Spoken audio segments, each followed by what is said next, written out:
I would like to quickly point out that John the Mouse Video has a large selection of videos from North and South America for your viewing pleasure. Don't forget to hit the subscribe button. Now let's get into the cheese of the matter.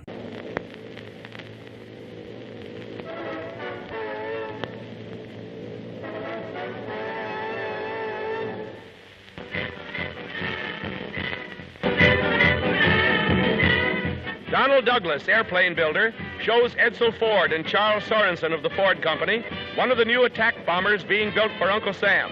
Similar types are seeing action with the RAF and are said to have a top speed of 350 miles an hour.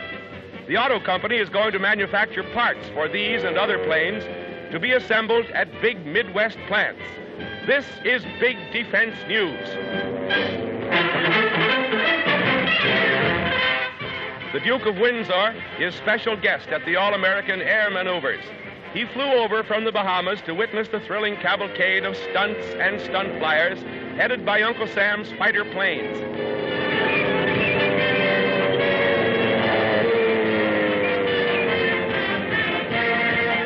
An old Ford tri-motor nearly steals the show.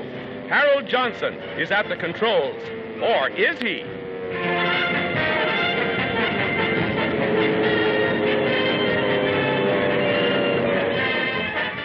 Hold everything. Here comes Tommy Boyd, alias the Batwing, and he's coming fast in a delayed jump that's hard on the nerves. But he finally opens up, much to the relief of the thousands here, including the Duke of Windsor. He's down the hard way. Nice kind of work, but he can have it.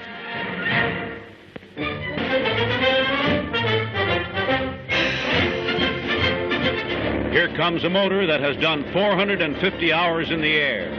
Time to change it. They do in a hurry, setting a record. Mechanics of a school squadron at Randolph Field, Texas. A procedure that used to take 1 and sometimes 2 days. Construction improved. They do it now in 45 minutes, setting a record for quick work.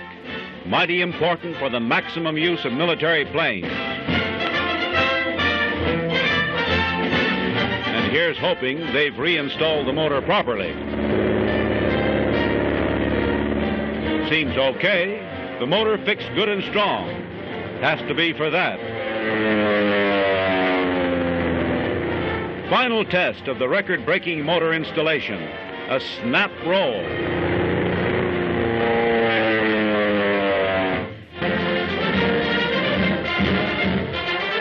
Doughboys on a scaffold, but don't worry.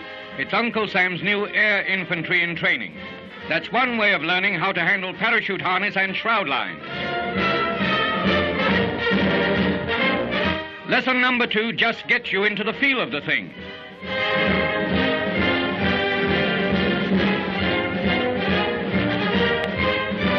High officers are interested spectators as the platform hoppers do their stuff.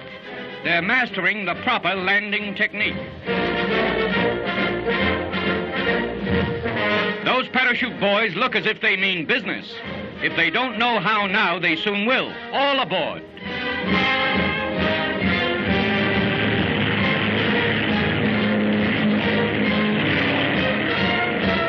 Practice jumps start at 3,000 feet. Now they know what the top sergeant means when he yells, "Fall out," half a mile up.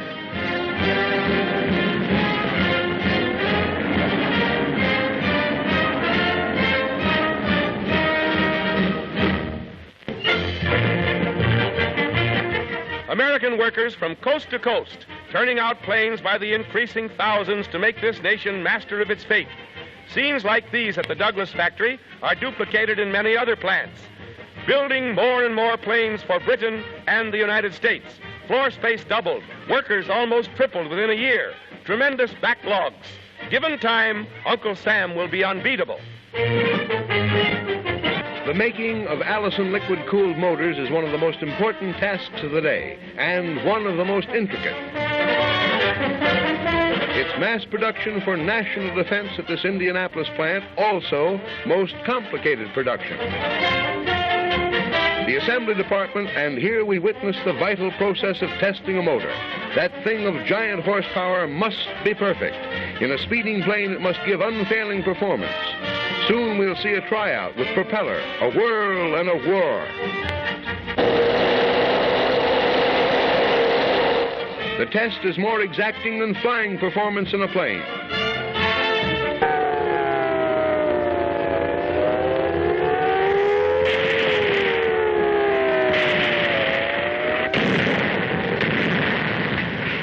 Uncle Sam makes a realistic test of the eastern seaboard's vulnerability to air attack. At Mitchell Field, bombers act as enemies, and through 4 days, Paramount News cameramen exclusively filmed the historic experiment.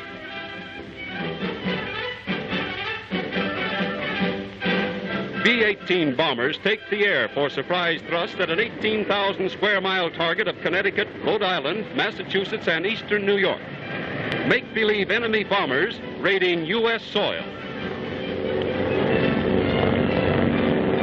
Down below, 10,000 badges mark 10,000 volunteer observers at 700 watching posts. Legionnaires form the Army's network of sky watchers on the alert for the bombers.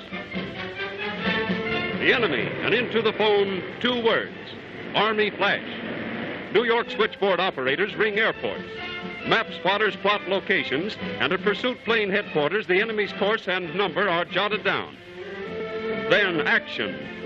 Fighter pilots on the move to intercept the bombers, and any one of 10,000 civilian watchers can start this efficient defense machine.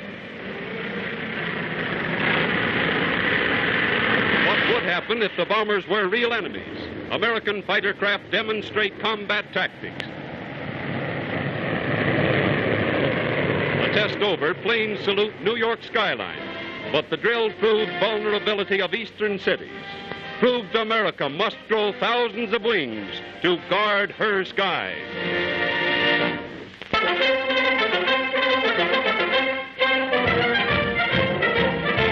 Class in aerial navigation. Flying cadets of the Army are given a course of training in the art of reckoning a position and keeping a straight course while in flight.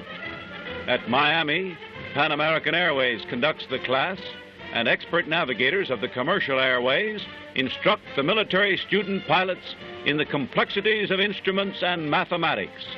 There are many new tricks nowadays in the ancient science of navigation, and an Army flyer must know them all, like the use of the octant.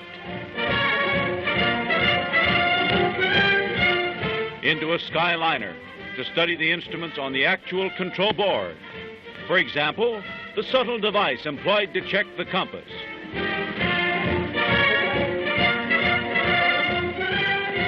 The graduates get their diplomas.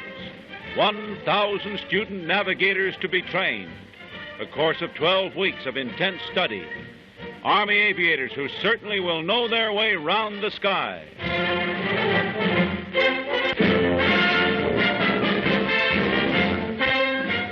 Something new for national defense.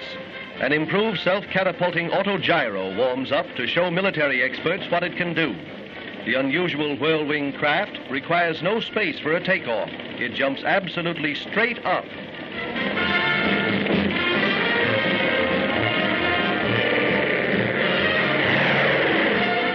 Seeing is believing, so here's an encore.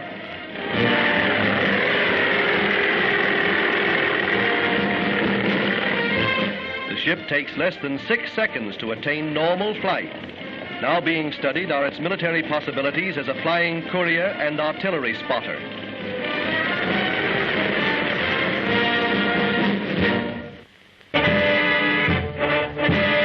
Army officials and Congress leaders look over a new Pitcairn autogyro that may prove a valuable weapon in wartime. By supplying power to the rotors, the new gyro acts like a helicopter. Watch.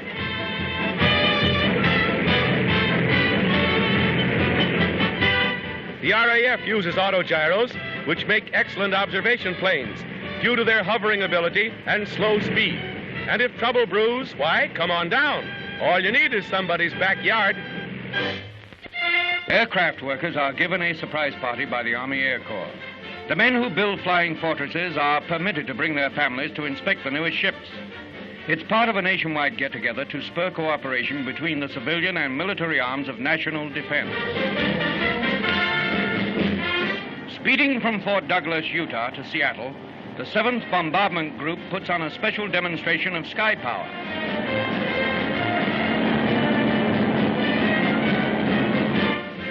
As the giant bombers soar above Mount Rainier, they let America know that Uncle Sam's long-range sentinels are on guard.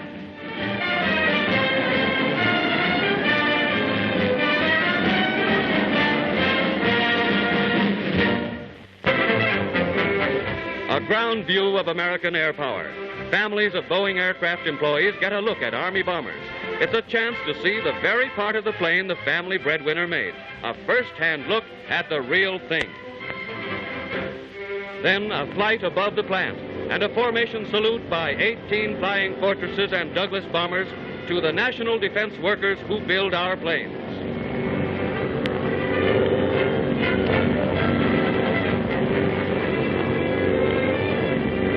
Giant planes in a symphony of flight and beauty before Washington's towering Mount Rainier.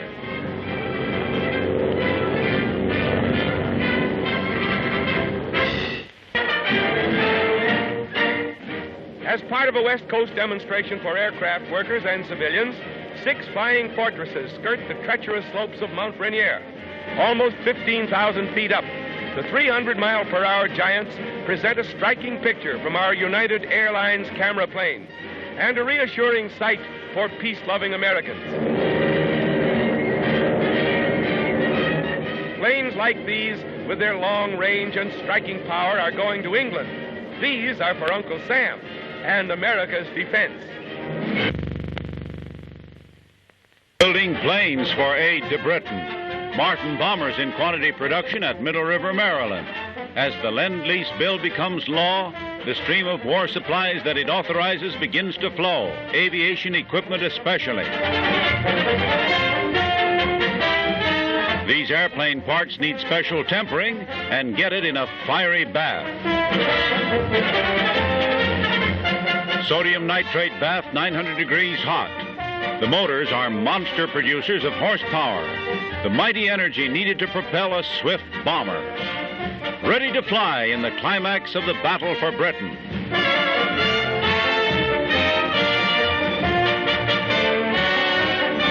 Crated for shipment abroad, the air fleet in crates. This plant now being expanded will be the biggest airplane factory in the world.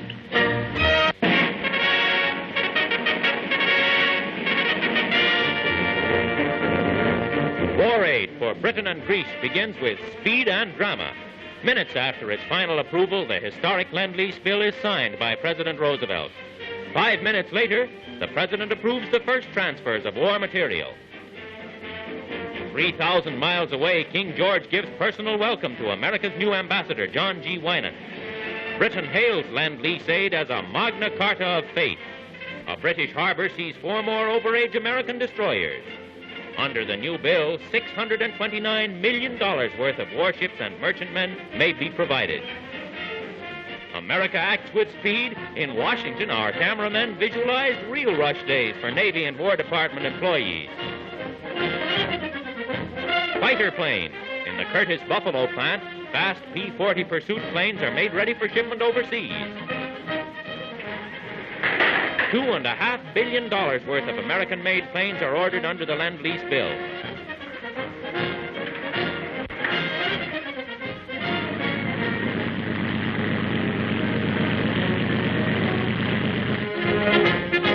Ready now is vast power for Britain. U.S. cruisers of the Omaha class are reported to be slated for immediate transfer. Flying Fortresses for Britain. Some were reported to have taken off only minutes after the President signed the Lend-Lease bill. Mosquito boats are under construction, useful craft in Britain's fight against Germany's spring war on vital convoys. America acts fast under its new law, defending freedom. A #1 base in the air training program. And today, military aviation is on parade. March of the Flying Cadets at Randolph Field. General Pershing and former Vice President General Dawes keenly scrutinized the student pilots. These lads are the manpower of air power.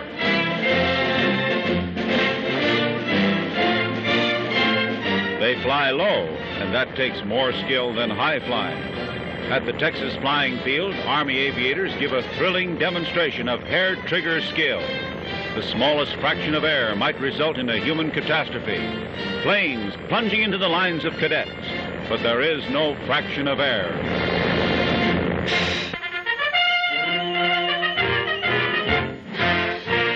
The United States Army reveals for the first time the American-type anti-aircraft balloon. The idea is that the balloons, great quantities of them, stand sentinel in the skies around the city they guard. From each balloon are suspended steel cables to entangle enemy aircraft. The American balloon is patterned after the British barrage balloon. The Germans laughed at the idea but quickly changed their minds. American experts believe the balloon barrage is here to stay.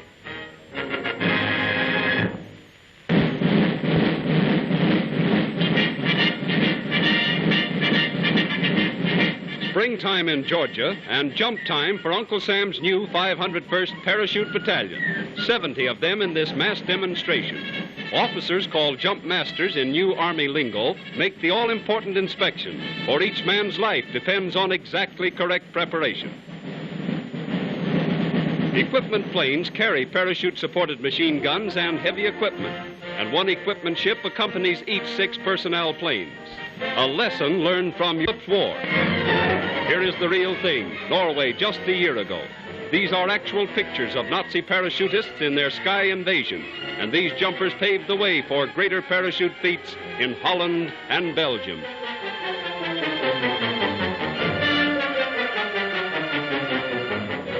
Now, over here, 1941 parachute troop drills.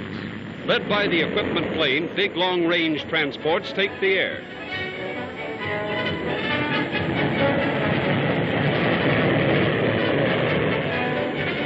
Heavy equipment first aimed to land on the exact rendezvous point below. Now, out and over.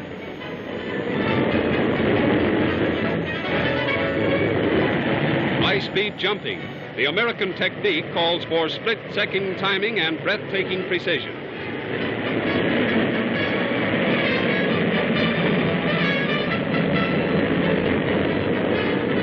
The military world first heard of parachute troops from American experiments made before the last war. Today, hundreds are being safely trained for our streamlined forces.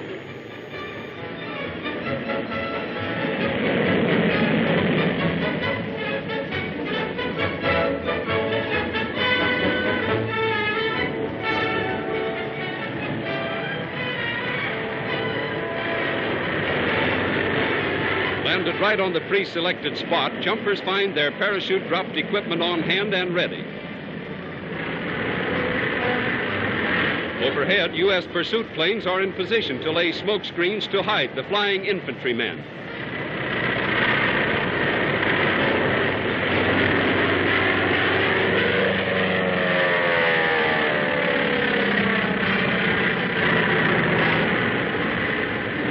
Advance. America's Army steps ahead in the new lessons of defense. New system of plane construction, plastic plywood. And the plane is christened at the Bendix Airport in New Jersey with appropriate ceremony. Industrialist Harley Clark takes a ride on the trial flight. It's a training plane for the schooling of military pilots. The plastic plywood construction is designed to avoid defense program bottlenecks encountered in the building of all metal aircraft.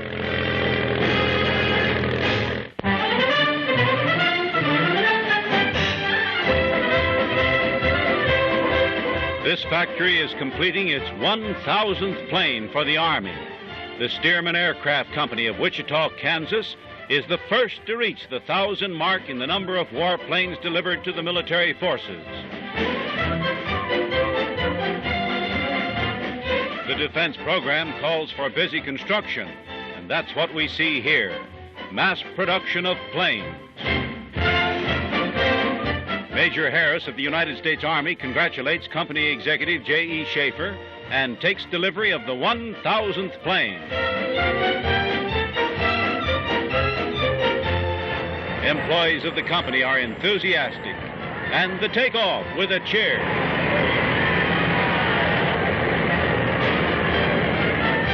There goes the first 1,000th plane delivered to the Army by any aircraft plant.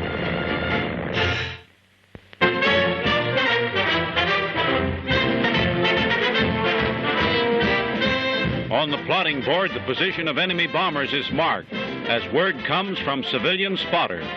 A New York demonstration of defense against air raiders. 500,000 civilians are being enlisted nationwide. If need be, they'd report like this.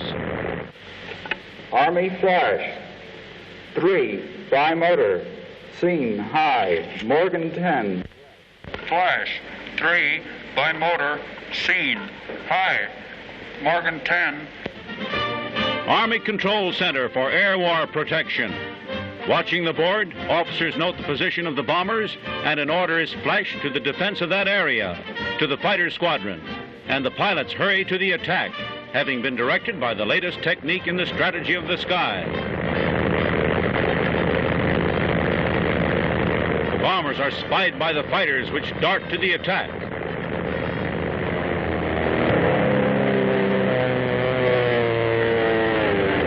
Word is flashed to anti-aircraft batteries, which fire a barrage.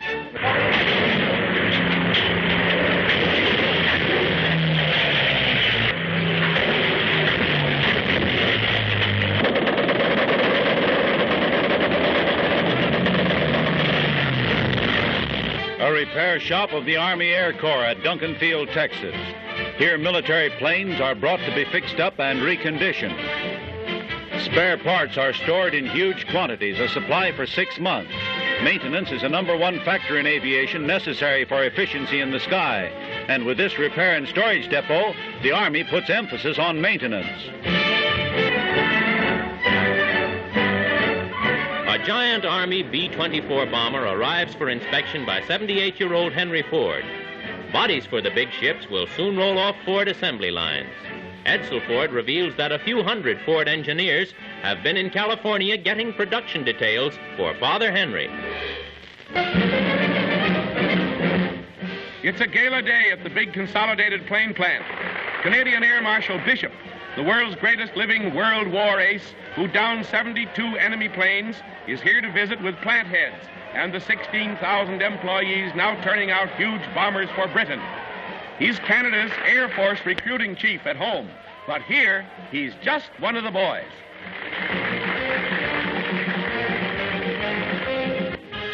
They're flying to Mount Shasta, the 55th Pursuit Squadron of the Army Air Corps, winging at 17,000 feet above the towering highlands of California.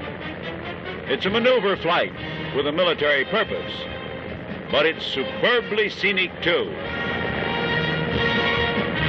There's Mount Shasta, a giant more than 14,000 feet high, towering with snow-clad grandeur in the clear sky of the west. The squadron of fighting planes circles around the spectacular peak, just to make the scenic effect of the flight complete.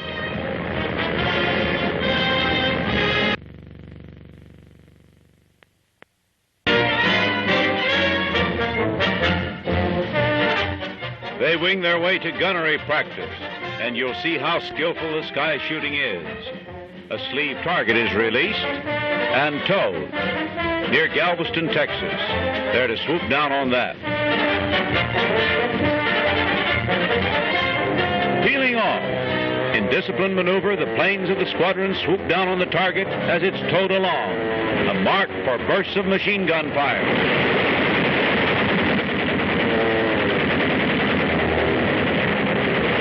Like long-experienced veterans of the Army Air Corps, yet they're Tensas National Guard aviators in training.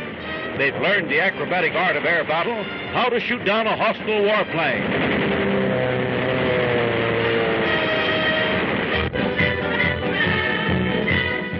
Wendell Wilkie is special guest for the dedication of the great new Vultee aircraft plant at Nashville, first to be built within the Inland Defense Zone.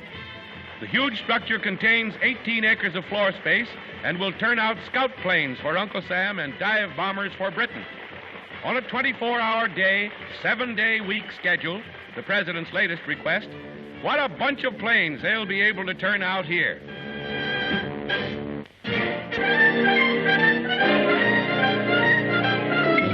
They say this tower makes parachute training less frightening than just jumping out of a plane. But we wouldn't know. Just offhand, it doesn't look very soothing. Steel workers are putting the finishing touches on this training device for the parachute battalion at Fort Benning, Georgia. They don't mind, but they're funny that way.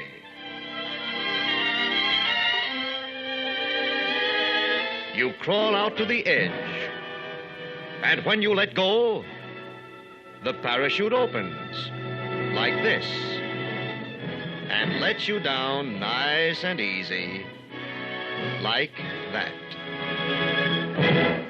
More bombers for Britain.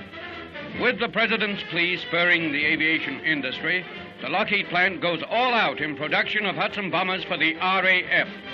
Wings the British Lion wants and is getting special delivery.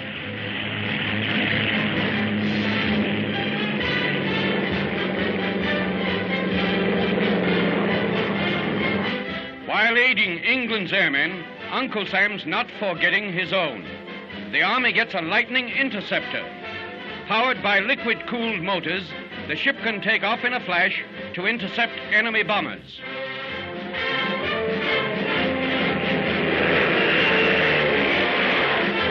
A flying arsenal with machine guns and cannon in its nose. The world's fastest warplane.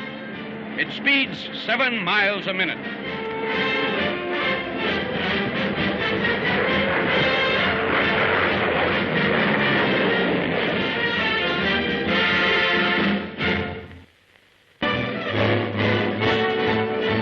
America's speed demon, so fast that ordinary man can't fly it without chemical help.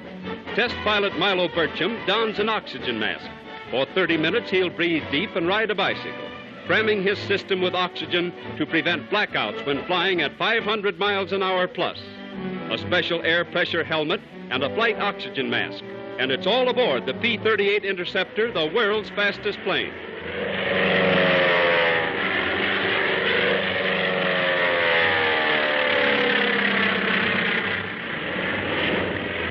Twin propellers turning in opposite directions, the heavily armed P-38 cruises around 400.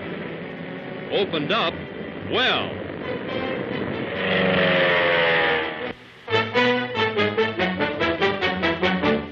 America sees another new marvel of aviation, the Sikorsky helicopter. The takeoff, 90 degrees straight up. This experimental model, a veteran of hundreds of test flights, goes aloft to attempt to break the world's endurance record for flight over one spot. Vertical flight. Since 400 BC, man has tried to build helicopters. This American invention came out in the 1920s, did not rise. This windmill plane was another product of a decade ago. Freaks, people called them, laughed at them, and air-minded dreamers went ahead building, scheming, and failing. But each time, aviation learned something new, something important. These flapping flops of yesterday each played a part in today's great triumphs of aviation, though more than faith took a shaking.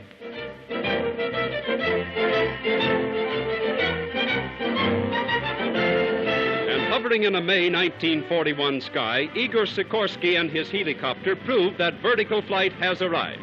U.S. military observers see important uses for this craft that, supported only by its main rotor's downdraft, notice the blown grass, utilizes three-tailed propellers for control of flight forward, sideways, backwards, or in circles.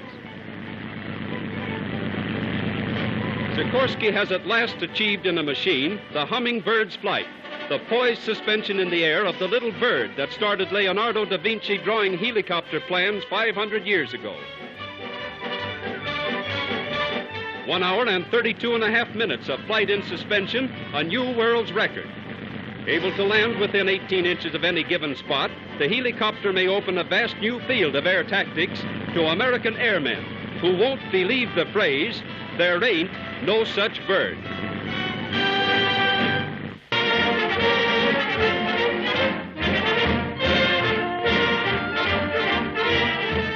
Air power in the brilliant skies of California.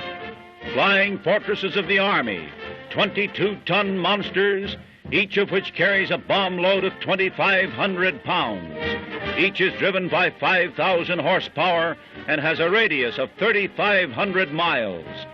Formidable figures expressing power in a glowing sky. The squadron flies over clouds and over towering peaks. The clouds open and we see San Jacinto Mountain. Flying fortresses visit that lofty citadel of the Sierras. One of the Army's deadliest fighter planes, the Curtiss P-40, loads up for a ground firing test. When the pilot presses the trigger, 6 machine guns bark as one. 2 50 caliber guns in the nose, shooting right between the whirling propeller blades.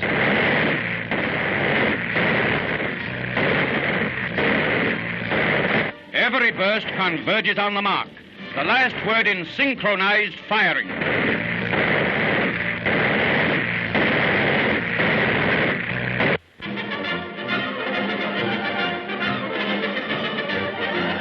At Wright Field in Dayton, Ohio, the Army's new portable laboratory puts photo processing on a blitz basis. This observation plane has just taken pictures of enemy concentrations, and over they go. The films float down and are rushed to the lab and into the darkroom.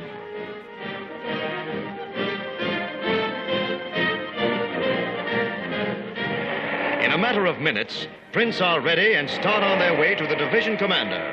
Use of this portable processing equipment means that finished aerial photographs of targets are quickly available to advance headquarters.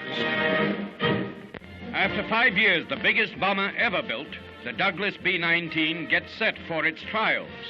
With a wingspan equal to the height of a 20-story building and wheels that dwarf the tallest man, this 80-ton giant is capable of flying to mid-Europe and back with 18 tons of bombs. A $2 million sky battleship that makes all other bombers look like toys.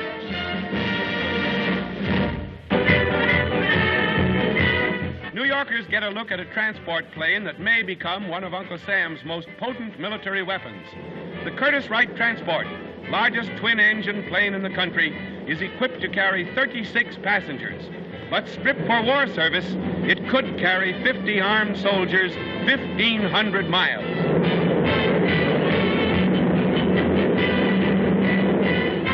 The Air Corps has 300 giants like these on order, a fleet capable of transporting 15,000 troops across the continent overnight.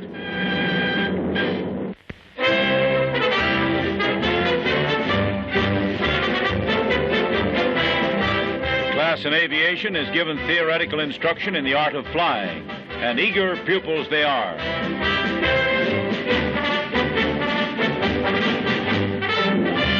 They go to get their diplomas at the Southwest Airways Thunderbird Field.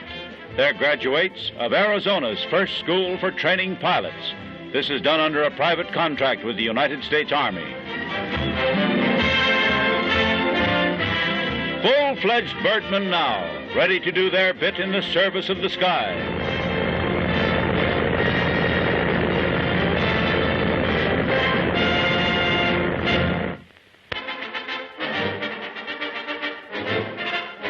After their 2,400-mile trip from the United States, 21 of the Army's flying fortresses line up for inspection at Hickam Field, Hawaii, one of the world's largest air bases. The huge Boeing B-17Ds are of the latest type, 5th of the Flying Fortress model. Their flight from San Francisco took only 13 hours and 59 minutes. Their presence here points up the importance that Washington attaches to maintaining United States power in the Pacific.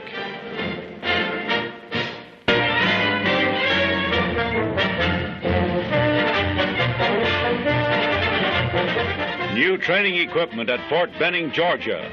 Parachute pupils are drawn to the top of a tower 250 feet high. The first training operation is that kind of descent. They get used to a parachute. Easy way first. The second operation, the pupil is in a position such as in actual jumping, and he gets accustomed to the jerk when a parachute opens. Then practicing how to land, important for a parachute soldier. And finally, they're launched for a descent on their own. troops from the sky acquire new importance in modern war, and the Army is training them in an up-to-date way. He makes a perfect landing and now is ready to try it from a plane in the sky.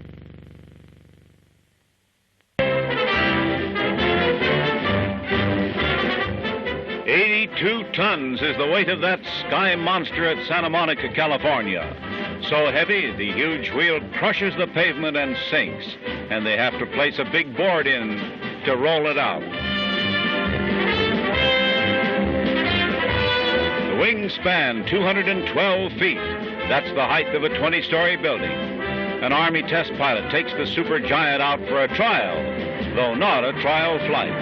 With a plane that big, the first test is taxiing on the ground, feeling out the controls.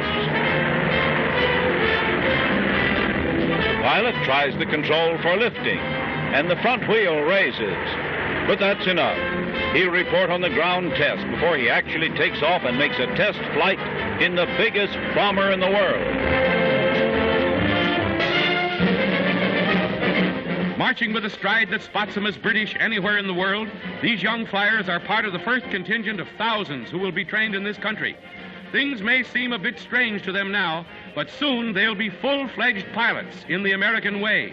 And in good American climate, that will mean no wasted hours on the ground. Speed is what counts in this war of wings, and speed it is.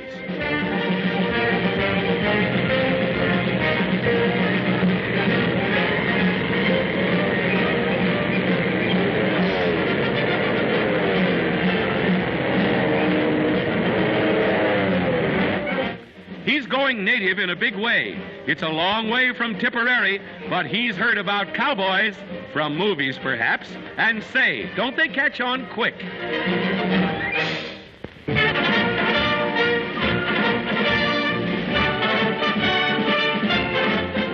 Wind machines. A mobile battery of them moving into position at Lockport, Illinois. At aviation school, Army officers are learning the art of gliding, and the wind machines are there to teach them. The blast blows against a tethered glider and raises it, keeps it raised as if in flight. In the artificial storm, the pilot has the same experiences as if he were swinging through the air. He learns the behavior of the glider and how to use the controls, which otherwise he would have to do in actual gliding. Here the lesson is learned in perfect safety.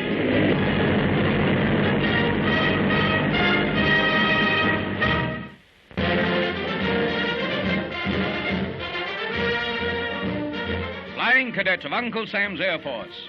From a nationwide network of civilian aviation schools supervised by the Army, they come to Randolph Field. After 10 weeks of primary training, they are ready for the West Point of the air.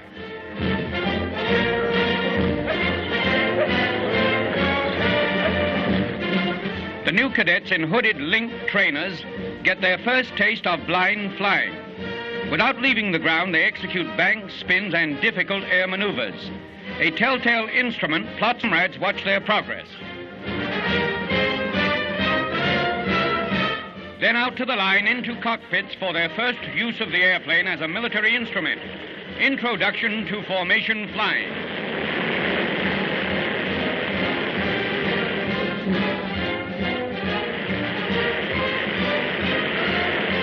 Randolph Field for the basic course, nearby Kelly Field for advanced students, combine to form the nerve center of America's Air Force training program. Expanding U.S. defense calls for the schooling of 30,000 pilots each year. There's plenty of room for young men, 20 to 26 years of age, with at least high school education, training for a peacetime profession or training to serve their country's defense. Meanwhile, Uncle Sam is building an Air Force to match any in the world.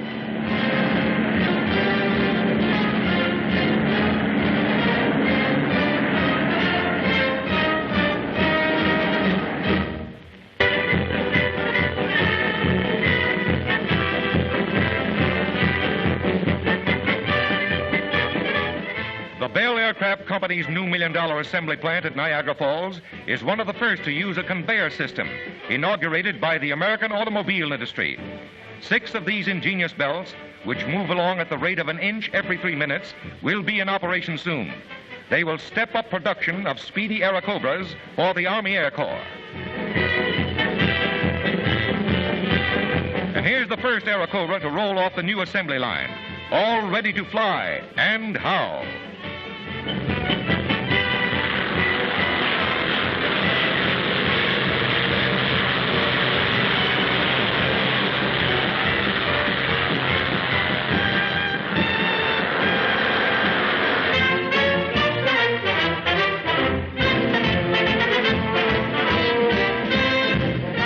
First aircraft factory to install a powered mechanized assembly line. The Vultee plant, Downey, California. The plane in the making moves from one process to another. The assembly line is the key to the American miracle of the mass production of automobiles. Here we see it applied to aircraft manufacture for national defense. Production in motion. With the new system in operation, this plant now turns out 4 times as many military planes as it did before. A nation.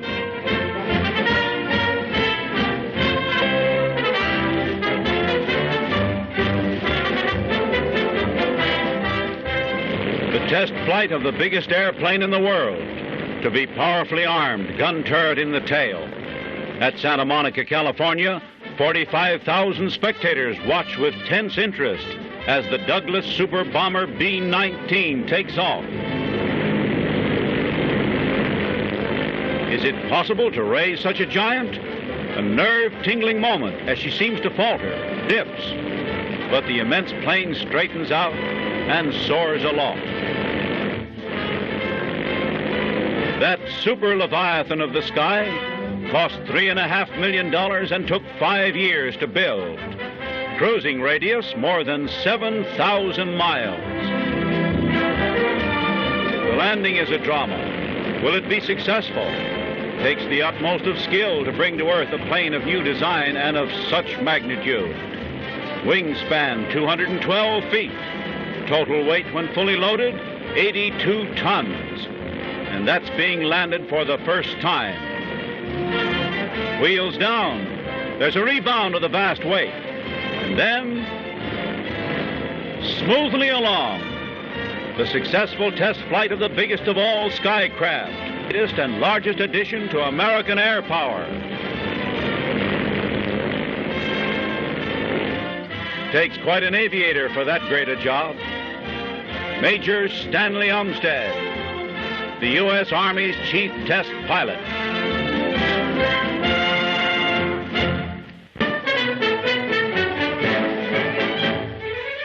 America's version of the barrage balloon is tested by using them in the Panama Canal, Hawaii, vital harbor, and industrial areas. The War Department estimates it needs 6,000. Present appropriations would pay for half that number. Overseas, warring Britain uses barrage balloons to keep enemy bombers at high altitudes. Just how effective they've been is a military secret. But American experts believe the barrage balloon with its dragnet of steel cables is practical as an anti-aircraft screen. The United States units will be highly mobile for rapid shifting from one danger spot to another. Another record for American aviation. Test pilot Bob Fossell is going aloft in a Curtiss P-40 Standard Army pursuit ship for a crack at the speed record. And, brother, he does, and how?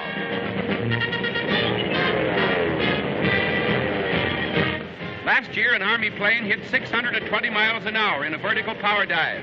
Fossell exceeds that by over 40 miles an hour.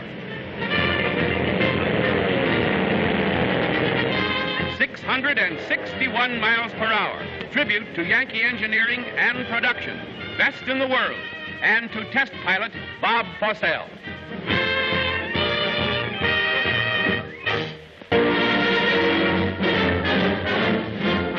The Army Air Chief at the National Glider Meet. Major General Arnold considers unpowered planes essential to modern air war. He's getting first-hand data by going up himself.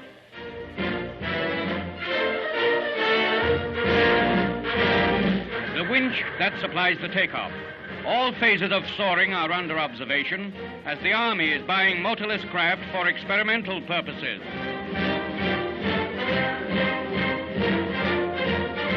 Looping the loop without benefit of power. Stunting a glider demands complete knowledge of flight technique. The glider takes its place in the Army Air Corps. The general himself at the controls for a perfect landing.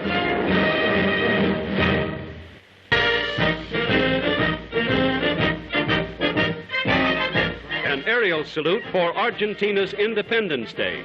A good neighbor visit from the United States Flying Fortress, carrying a special representative of President Roosevelt, Major General Frank Andrews. The Argentine Republic celebrates not only its national birthday, but also 125 years of statehood. And in tribute to the American official guests, the helmeted Guard of Honor marches.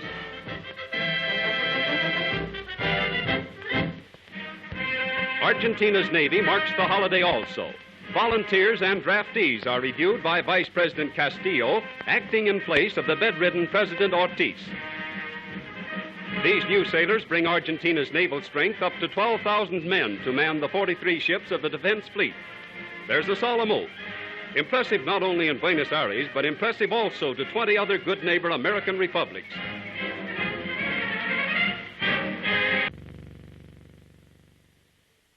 Air Power. Maxwell Field, one of the Army's training centers, has graduation day for 283 new pilot officers. After 30 weeks, the men of Class 41E get an air salute.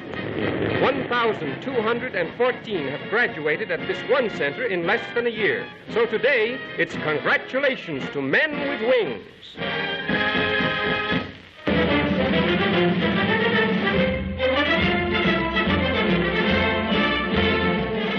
First gunnery practice by a squadron of the latest and swiftest of fighting planes. They're heavily armed with machine guns and also with cannon. So load the aerial heavy artillery for practice at Camp Skeel at Oscoda, Michigan. And the planes are Airacobras. They go fast and they've got terrific firepower. Army flyers have their first test of marksmanship in this kind of super speedy fighter. There's the muzzle of the cannon in the nose of the plane. How will the aim be going so fast?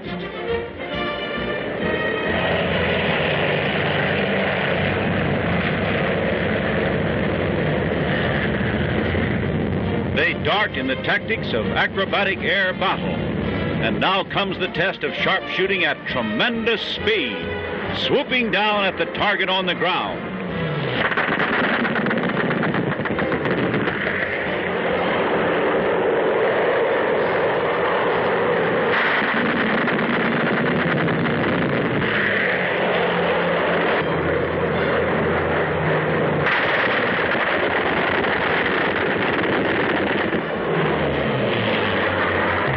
Going as fast as a bullet, they shoot the bullets.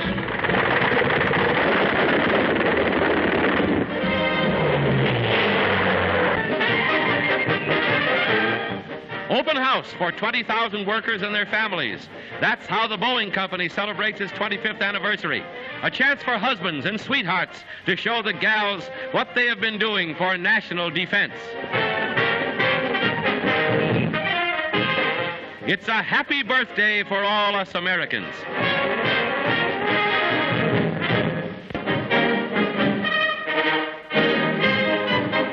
Major General Patton signs up for spare time work. He commands the 2nd Armored Division at Fort Benning, Georgia. Now, he and 66 other officers and men are studying flying at their own expense at a private school in Columbus. Other students in this voluntary military class range from colonels all the way down to privates. But once that door shuts and they roll off the line, they're all equals here. The freelance flyers have organized the Silver Wings Club, and for the past 6 months, they've been digging deep to fly high.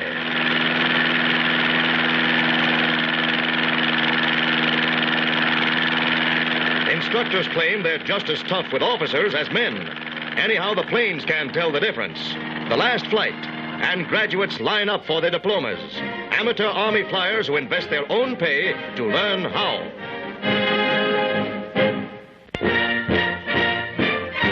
Payday for more Yanks in the Royal Canadian Air Force. But it's just part of the game for these American lads who have pledged their lives in the fight for democracy. Whitey Dahl, veteran of the war in Spain, is an instructor. All in all, there are about 2,000 Americans now in training here. Britain's fight is theirs, too, and how they can fly.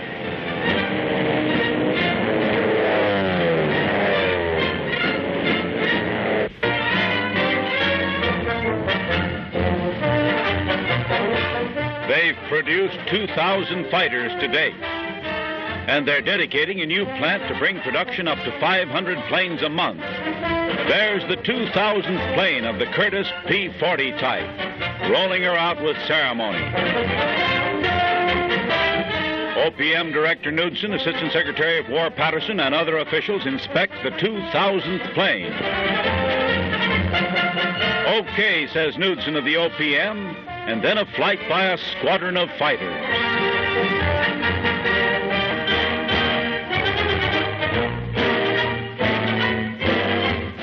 Ordered on a scout flight over the mountains.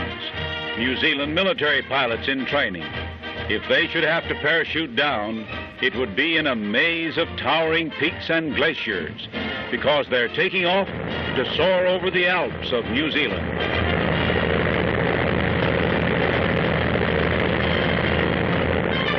This flight of a sky squadron of the Southern Hemisphere is a reminder of the kind of country New Zealand is, with its rivers of mountain ice.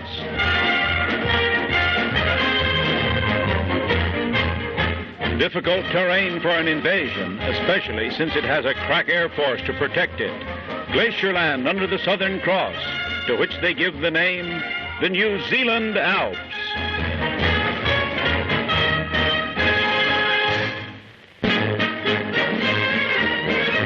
The first class of British flyers training in the United States completes its primary training and receives diplomas from Governor Holland of Florida. 75 in all. They go from the Lakeland School here to Alabama, where they'll begin a 10 weeks basic course under Air Corps supervision. And Uncle Sam will keep them flying.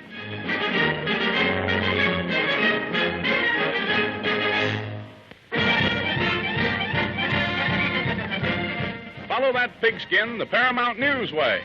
Football stars in the nation's armed forces. Yes, every branch has them, and next to Uncle Sam, they like football best. At California's Moffett Field, Lieutenant Raymond T. Morse, All-America end at Oregon. Butch, they called him. He's played for the Detroit Lions, along with Tony Calvelli, Stanford's All-Coast center. Today, with other pigskin-minded airmen, they're in football gear again, climbing the hangar steps for a new training twist. The idea is that Moffett Field has organized its own team with a couple hundred ex-collegians to draw on. They're training hard for an 8-game schedule. And are they tough? Look at this. Muscle power versus air power. Fighting the stiff propeller wind, the Army setting the style for football training.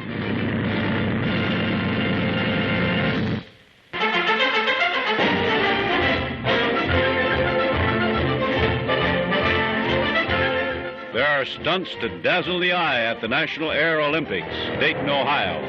We begin with a smoking barrel roll.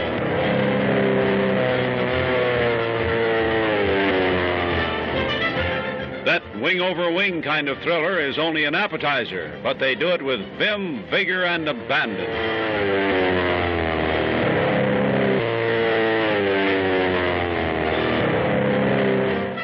Trying to land the plane on top of an automobile. That's the daredevil novelty of the air show. He fails the first time. This time it looks as if he might have trouble doing that perilous task.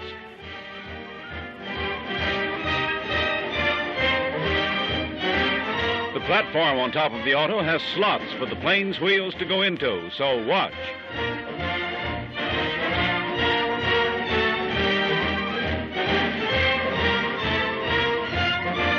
And he can also take off again from that strangest of landing fields.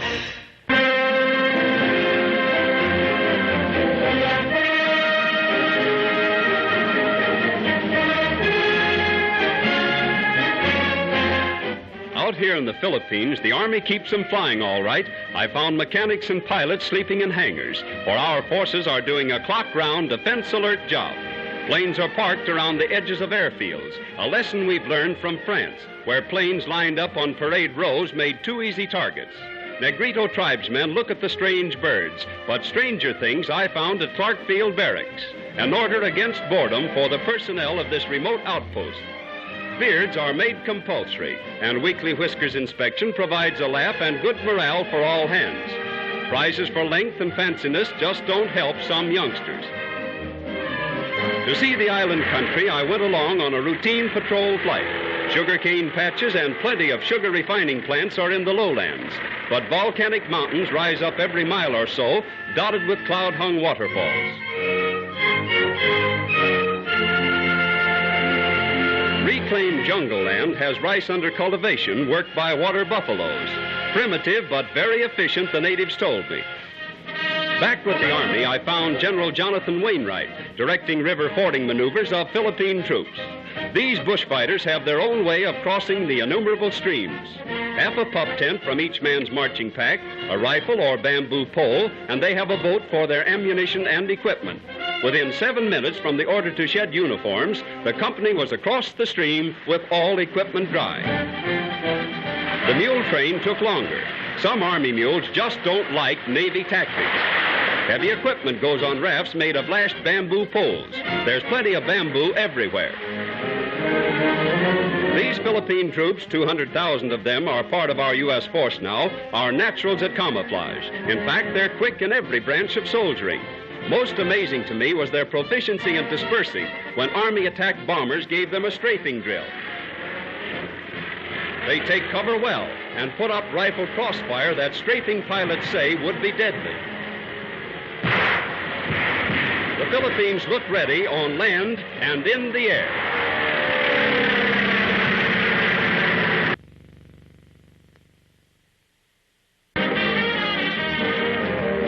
$300 Texas bells on the biggest blind date on record. They're paired off with young flyers from Brooks Field for a day of fun and frolic. No, you can't pick your date out. It's all done by lot, and they have a lot of fun. Father Francis McCarthy, Brooks Field chaplain, thought up the mass date idea. It gives the flyers a chance to do a few stunts on the ground for a change. Say, flying's tame compared to this. You've got to be good to earn your stripes in this business.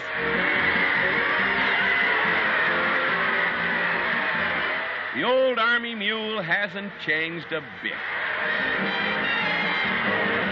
Boy meets girl, and look what happens. It's either chivalry or these cadets just can't keep away from the women. You can't hurt a fella's feelings this way. Boy, give a guy enough rope and he'll get himself a gal.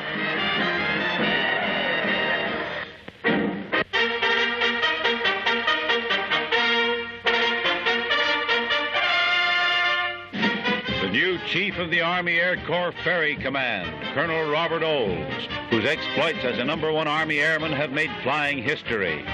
He gives orders to his pilots, and they're off on a mission. Their task is to pilot aid to Britain bombers to Canada, where the planes are taken over by the British to be flown across the Atlantic to Britain. So here at Detroit, the ferrying operation begins.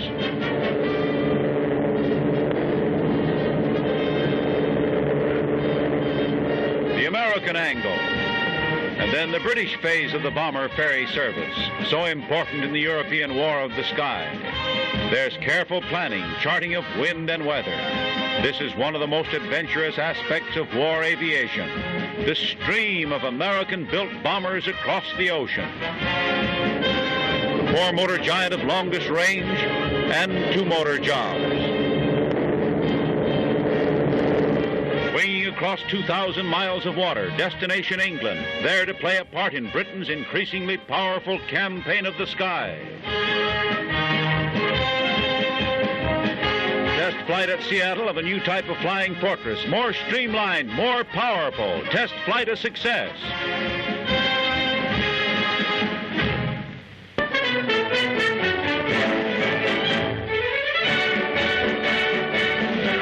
more cruiser for the world's mightiest fleet, the Atlanta. Christening honors go to author Margaret Mitchell, who wrote a book about Atlanta.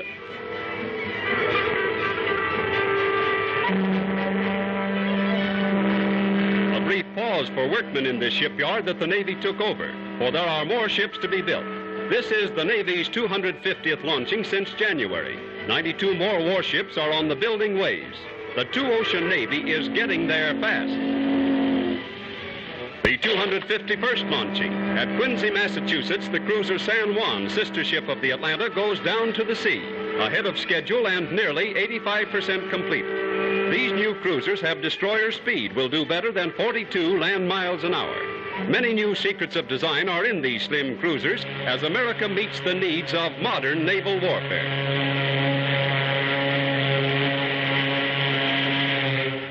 Ships. First time in the air, the world's mightiest bomber, B-17.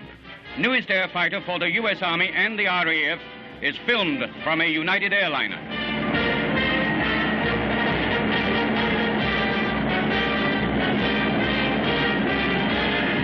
Specifications, range, and speed are military secrets, but bad news for Hitler. B-17 rides the sky lanes like a veteran. Another kind of tank for defense. Helium tanks for anti-aircraft bags. At the Coast Artillery's first balloon barrage school. 27,000 cubic feet for each bag.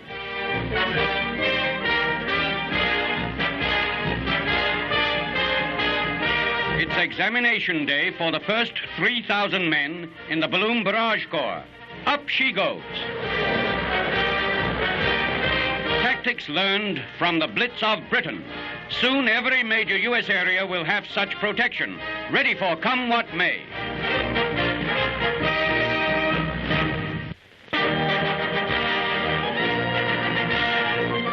Zero hour in Louisiana. The greatest field exercise in American military history, with over 40,000 motorized vehicles and 500,000 men. Dive bombers over the crossroads town of Castor support the 1st Armored Division's advance against 37 and 75 millimeter guns.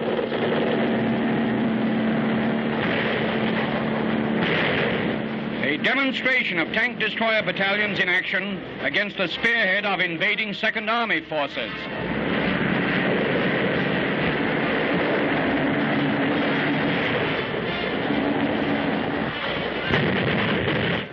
2,000 officer referees keep score as the Army puts the accent on tank warfare and anti-tank defense.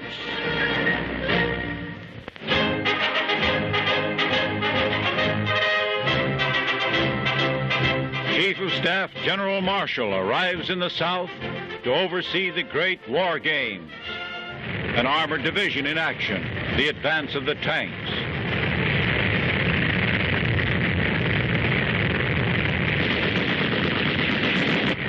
Crossing a stream under artillery fire.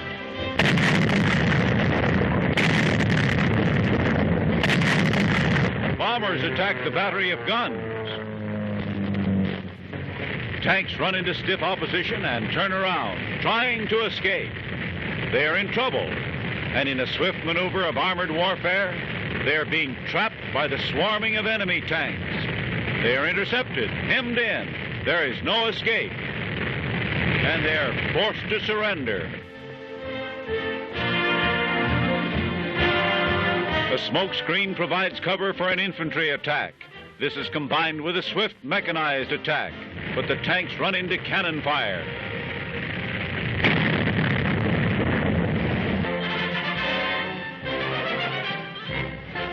Uncle Sam's newest dive bombers on the aerial front in the Louisiana War Games. Pilots and planes on trial in the most realistic defense tests this country has ever seen. Dive bombing mechanized forces of the invading army.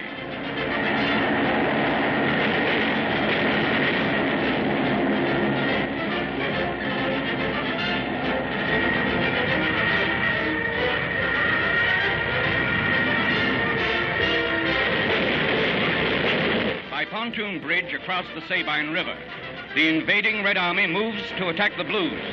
Jeep scout cars are floated over, and the armored spearhead thrusts forward under cover of the woods.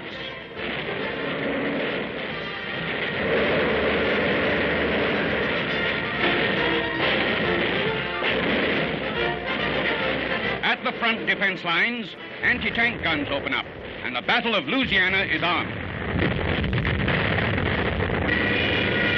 Trains cover the defending infantry as they go to meet the enemy.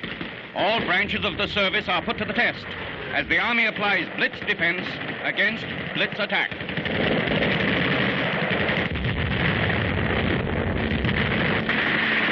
U.S. and foreign observers vote American planes more than a match for any lightning war tactics.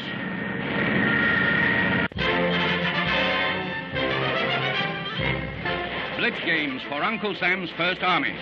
Some 400,000 troops transformed 10,000 square miles of the Carolinas into a proving ground for men and machines.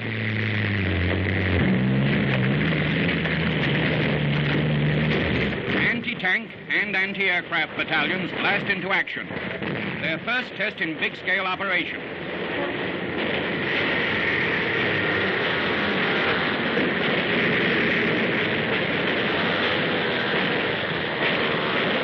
Motorcycles and combat cars, the advance guard in lightning war, going forward to locate enemy columns.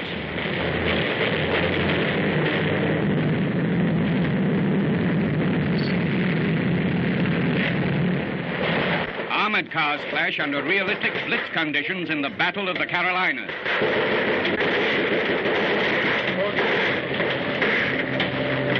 Yes, sir, that's good old-fashioned horse cavalry. Some experts say they'll go where tanks and mechanized units camp.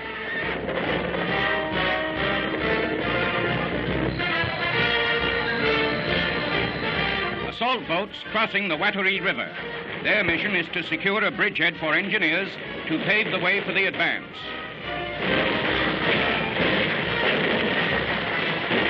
Pioneers spanning the river with a pontoon bridge. The First Army Command is concentrating on teamwork among all its units. Simulated dive bombing. Nearest thing to the real business without anyone getting hurt. It'll be like this for 2 months. Trial by fire for the First Army.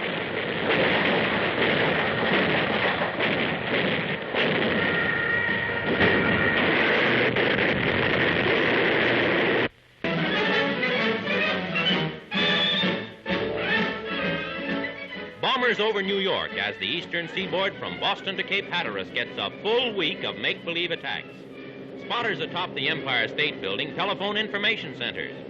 Altogether, 40,000 civilian volunteers man 1,800 observation posts in 10 states.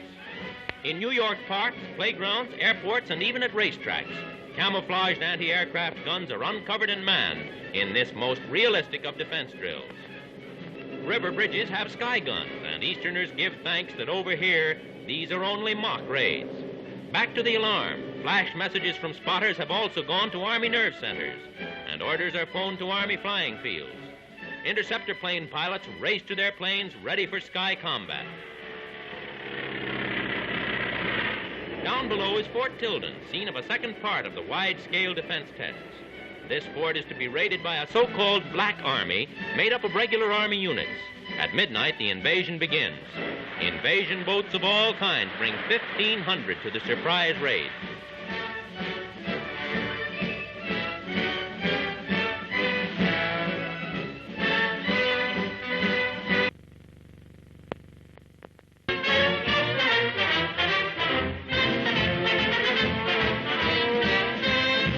Like creatures of a nightmare, they go into a nightmare of cold, a fantastic at the Douglas plant, Santa Monica, California, a testing laboratory to see how man and mechanism perform in the abysmally low temperatures of extreme altitudes. How do the men react in their antifreeze suits? And how do those airplane controls behave? There's a vigilant watch to see that nothing goes wrong with the experimenters. In the war, bombers are flying at constantly higher altitudes, approaching the stratosphere. Here, the test is under conditions of 35,000 feet, and the temperature in there goes as low as 104 degrees below zero. The single delivery of 123 training planes at the Old Teeth plant, Downey, California, ready for delivery. Trainers for the schooling of military pilots are an immensely important factor in the development of air power. And these are all on their way to Army and Navy training fields throughout the country.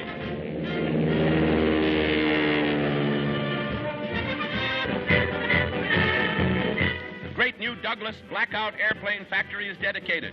The 200-acre plant is America's newest and most modern and gets a salute from the Mammoth B-19, biggest bomber in the world.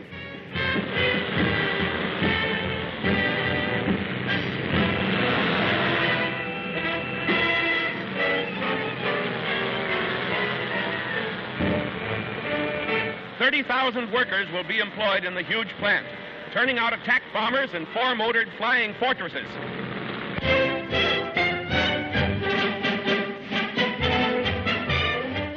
Loaded with scientific equipment, and at Chicago, Arthur Starnes prepares to break the record for a delayed parachute jump. A ponderous helmet for oxygen breathing in the rarefied atmosphere and intense cold of the substratosphere. His reactions are to be measured by the instruments. A false face, but it gets a wifely kiss. And looking like a man from Mars, he goes on a scientific experiment that's daring adventure.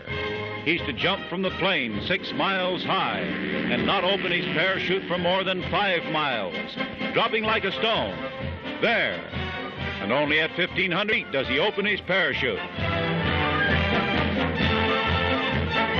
He lands from an Army experiment to tell what would happen to military aviators forced to bail out at high altitudes in air battle. And now his wife thinks he deserves a kiss without the false face. Starnes, who has fallen farther than any other human being, greeted by his wife and son. Full-fledged pilots of the Royal Air Force. First American-trained cadets to win their wings here in Southern California.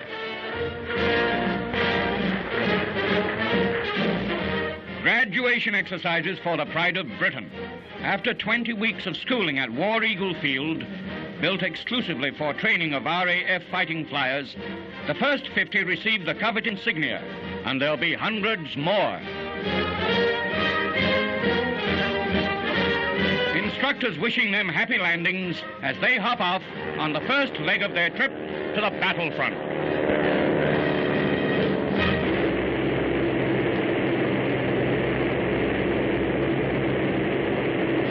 Final flying tests for the world's biggest and most powerful bomber, the United States Army's B-19. The Sky King staggers the imagination. The rudder tip is 4 stories above ground. The landing wheels are 8 feet across and weigh over a ton apiece. To each wingtip is a half a block's walk. The Army crew goes aboard for the vital test flight. Lieutenant Colonel Umstead, only man to fly the big ship, is next to the last aboard. Then 4 18-cylinder motors start their roar of power. Inside the control cabin, the order is, up she goes.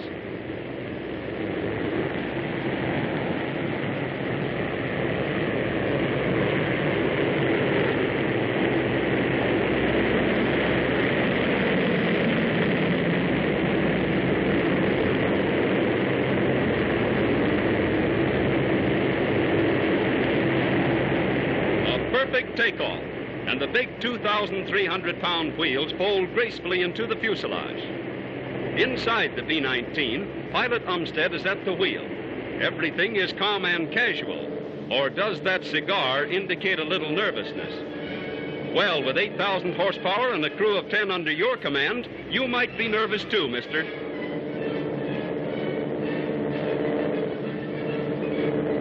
Gun turrets are all over the B-19. In all, there are 18 emergency exits for the crew. Now, let's look inside a wing. Man-sized passageways run through the wings to the motor repair stations. The motors are air-cooled. Each generates over 2,000 horsepower. Each wing also is designed to carry 6 bombs.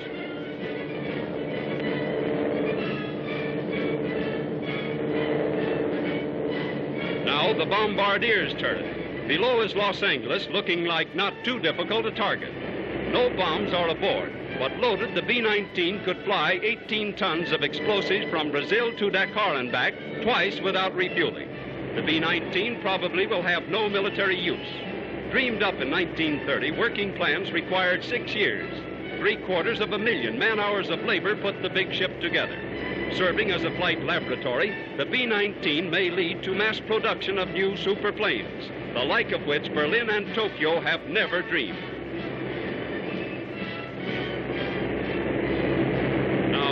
gracefully down. A sleek symbol of America's ability to master the air. A symbol of America's strength when these eagles of freedom fill the sky.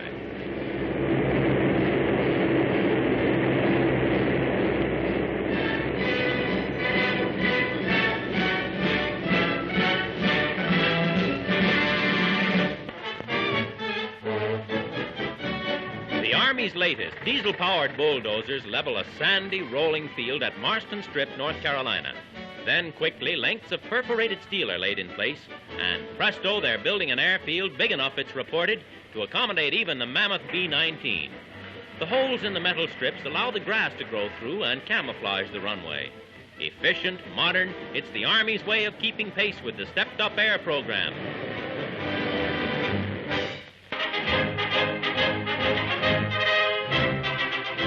An air squadron filmed from our photographic plane. One of our movie cameras is stationed to shoot pictures right through a window in the side. And it makes quite a picture.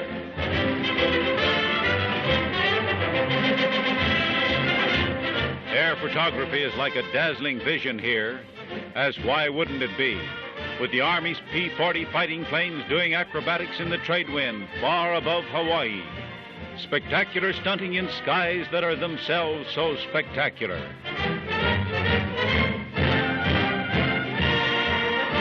They say these latitudes of the South Sea are paradise for the romantic wanderer. Well, for a cameraman with an eye for cloud effects, these latitudes of the South Sea heavens are paradise indeed.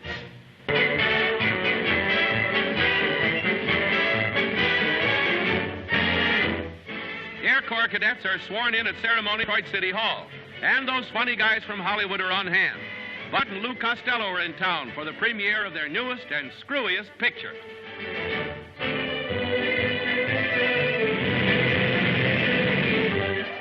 The auto capital turns out for the fun. Thousands get a glimpse of the celebrities, screen stars, Army troops, and high Air Corps officials. Everybody's busy, and that goes for the cops, too. Dick Foran obliges. Bud and Lou escort pretty Carol Bruce. So come on, folks, don't shove. Just keep 'em flying. Physical training for parachute troops. They get in shape for the dizzy leap sky. In camp at Fort Benning, Georgia, the 503rd Battalion of Paratroops tries out a new type of gigantic apparatus called the Trainasium, a novel contraption providing the nimblest kind of athletics to develop muscular power and flexible agility. Parachute soldiers who jump from planes and float down to earth need a maximum of nimble strength. Jumping exercise is necessary preparation for the parachute leap of the soldiers of the sky.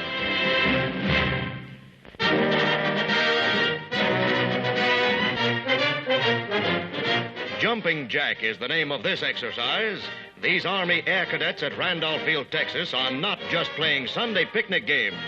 These are coldly calculated drills, part of the order of the day.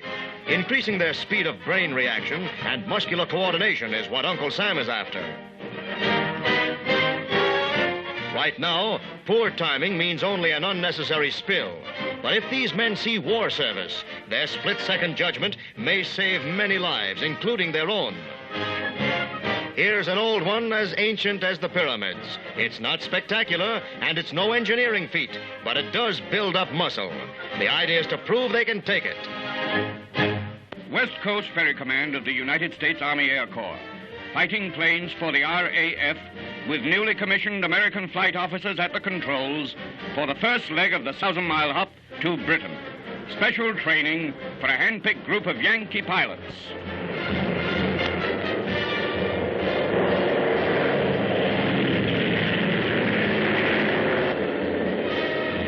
This ferry service, taken over by the government 5 months ago, already has started nearly 1,000 planes on their way. Uncle Sam's Air Force does its share to keep 'em flying for the RAF.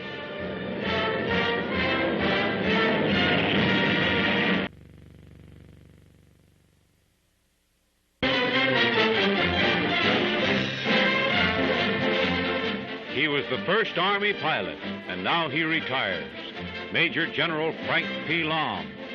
Military ceremony at Randolph Field, Texas, in honor of the Army's #1 veteran of the sky. He was taught to fly by the Wright brothers when aviation was beginning and made the first military solo flight in 1909. He was also the first Army balloon pilot. In 1917, he organized the Air Force of the AES. Now, having reached the age limit, he retires. Aerial invasion in the Battle of the Carolinas. Uncle Sam's sky troopers bailing out at 1,200 feet.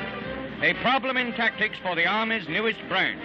Capturing an enemy airport in what the experts call vertical assault.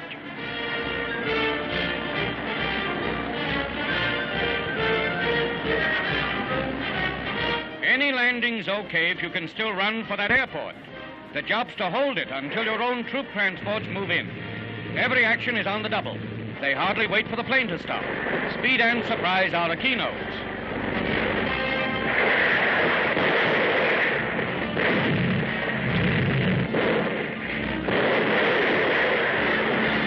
Field guns, too, transported by air. Well, whoever invented this blitz business, leave it to the Yanks to perfect it.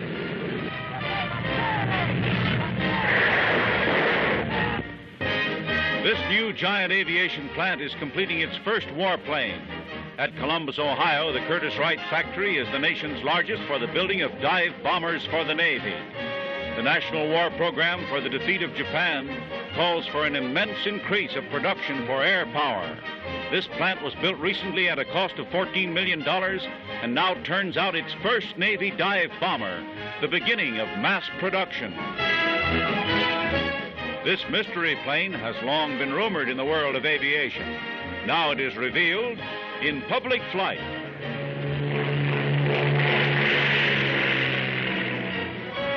The Northrop Flying Wing soaring over the Mojave Desert in California. It has no fuselage. All is contained in the wing, and it has no tail. It peels off with swift agility and looks like a bat. 87 flying cadets received commissions as second Louis in the Army Air Forces. Handpicked from various training centers throughout the country, they've completed instruction in pursuit flying here at Mitchell Field. They'll help protect East Coast cities from aerial attack.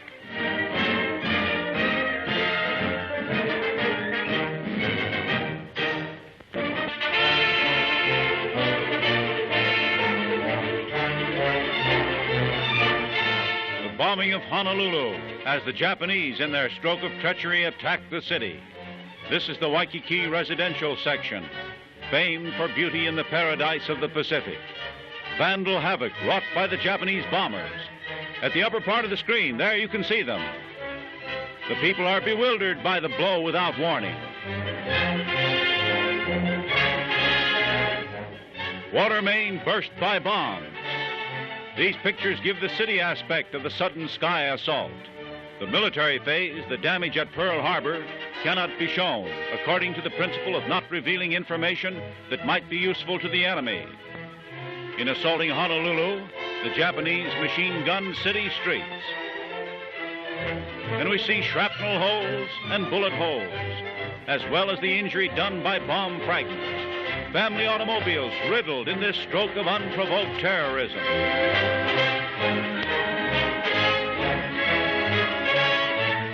Flames were extinguished by prompt firefighting, despite the startling surprise. And among the buildings wrecked was this school. Refugees, bearing their misfortune with courage. There was no panic.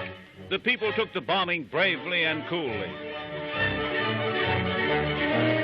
The Japanese suicide submarine carrying torpedoes and a charge of high explosive which could be blown up against the side of a ship. The boat itself, like a torpedo. Operated by two men, the midget sub entered the wrong channel, ran aground, and was captured. Hawaii recovers quickly from the surprise of the sneak punch and carries on as America's key stronghold in the Battle of the Pacific. Hawaii is merely angry and wants to get even.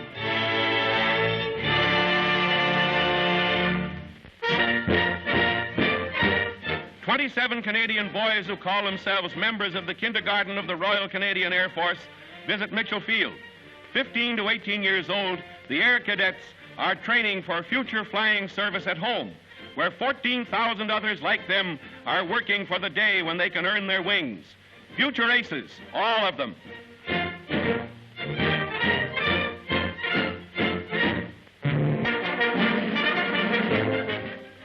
Depth charges and the steel prow of an American destroyer wrecked this Jap two-man sub in Pearl Harbor during the treacherous attack on December 7th. The San Jose football team on tour here has volunteered for police duty and comes out of a huddle with a real catch. All Hawaii is anxious for another crack at the Japs. These flyers shot down the first Jap planes, Lieutenants Louis Sanders and Philip Rasmussen, Kenneth Taylor and George Welch, who accounted for 6 planes between them, Lieutenant Harry Brown, another of Uncle Sam's present-day heroes. This group got 9 Jap planes. Not bad. John the Mouse travel map is available for Google Maps. It will help plan your route to the locations of your favorite videos. It is free to use. I have the link below.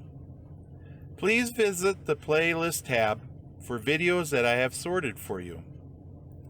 Don't forget to hit the subscribe button